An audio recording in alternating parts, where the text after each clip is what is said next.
Hey everybody, welcome to Obscurities and Miniatures, and boy do we got something obscure today.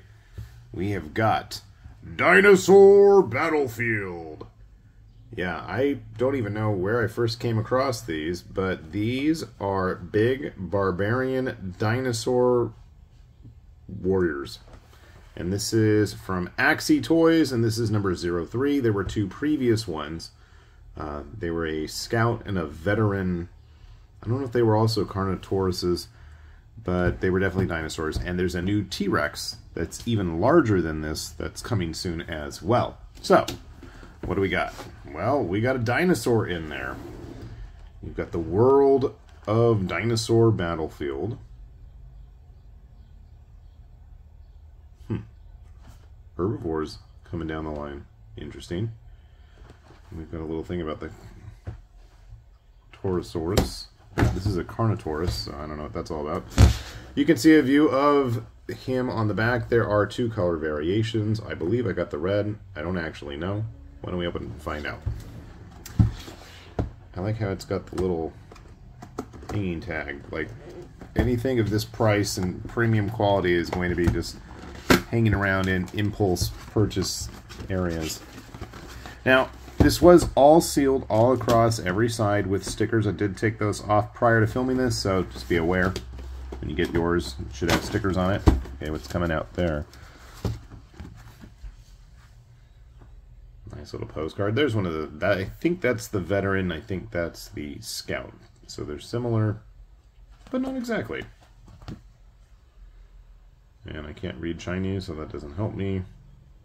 This is Ironjaw, the leader of the Carnotaurus tribe. I think we're mixing up dinosaurs, but that's okay. We'll let that slide. Got a little bit of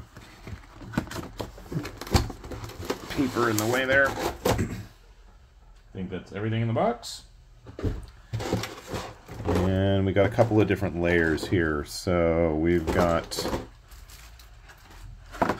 One of the nice things about these figures is they often have some kind of like a plastic sheet or bubble wrap lining the layers so that everything is nice, neat, and safe. You'll see he's a good size. I guess if you're familiar with like the Mythic Legions figures, it's probably comparable. I don't know, like 8 inches?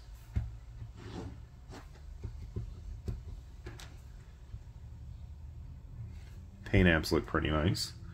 You know what it reminds me of the size of the old NECA Gears of War figures. If that's anything to, you know, give you a good idea of the size.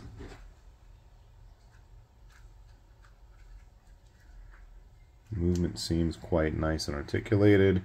Obviously, whenever I get a figure, I don't care where it comes from, because I'm not usually big on action figures. But I do like to take it easy with those joints upon first perusal. You'll notice there's all these empty plugs. So this is kind of cool, is there's actually all sorts of little spikes and flash that you can put on to give him a little bit more pizzazz. We do have a few extra hands here on the rest of this tray. Seems like he can actually stand up on his own. That's always a plus. Oh. We dropped his cape. If you want to make him quite Batman-like. Whoa, and there went the camera. Okay. There we go. A little top heavy there. So there is a wire running through both edges of the cape so that you can kind of pose it and articulate that. He's going to fall now. And then I'm not sure it's going to hook onto something. There's little rivulets or whatever there. We'll figure it out. Alright, so the second layer of his tray has all of his extra goodies.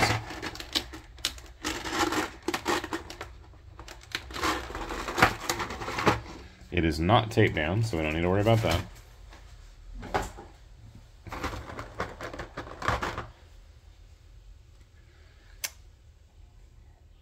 Good old rubber tail. Not super posable, not super articulated. And one thing I also should mention is his loincloth is actually kind of faux fur. So, and no, there's no exposed genitalia. Sorry. I don't know if dinosaurs were into that kind of thing. Figure somebody's going to want to know. Best to find out now. I don't know why. I look at this and I look at all the horns and the spikes and the kind of rusty, crusty metal, and it just makes me think of a gore character. Like, he should be playing in Scumdogs of the Universe or something. Got this cool translucent crystal dagger that doesn't fit in his hand.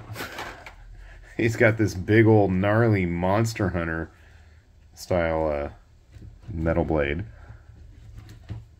That does fit in his hand. And then there's all sorts of little fun details. I want to say this spinal cord is a necklace or something. I think it actually clasps the cape together. I'm not 100% sure there.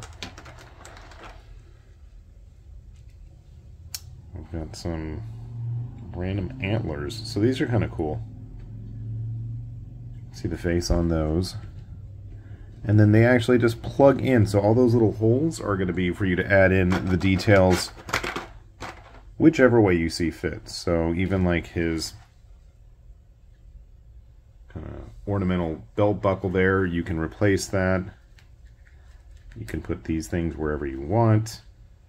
I wonder then if you can actually... Yes, you can. I'm mumbling to myself, but I was curious.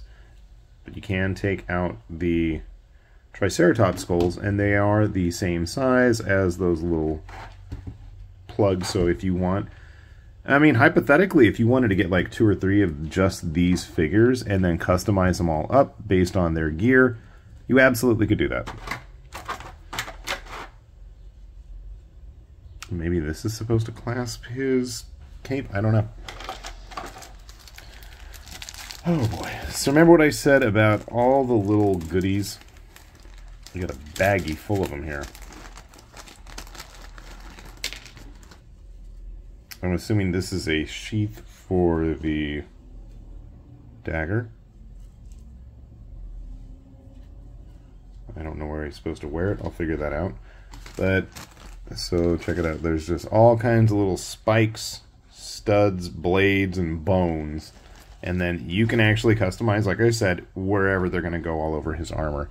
I don't think you guys got a good look at his feet, though. So there's all kinds of spots on there. And all the armor and gear is totally removable. I haven't figured out how yet. I don't want to. Exactly. Some chest posability. So, I mean, honestly, the articulation for a company that I've barely heard of, everything seems quite solid. Doesn't seem like it's going to collapse on me. He's got a good balance. And actually, one of the nice things about that tail being the way it is it does help keep him stable, too. So, quite articulated. Looks like he's going to be able to hold those poses. And I don't have many other action figures, unfortunately, like I said. I got a Gundam handy.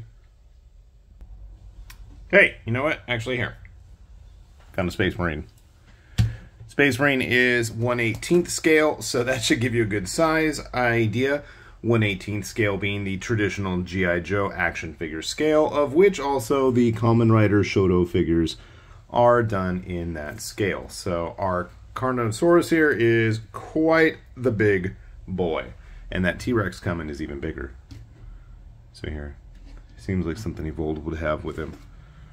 Or in his final form. Again, these are the Shoto line, the finished action figures that Bandai puts out in their candy toy displays, if you're interested. But overall, I gotta say, I'm liking what I see. This is the first opening I've done of it. I haven't even messed with it yet. So if my opinion changes, I guess I will lambast it somewhere online. But honestly, I'm liking what I see. Quality seems really stable and sturdy. I'm smashing everything around me, and I am going to enjoy my time with it. So, I am definitely going to be keeping an eye out for the T-Rex, I gotta say.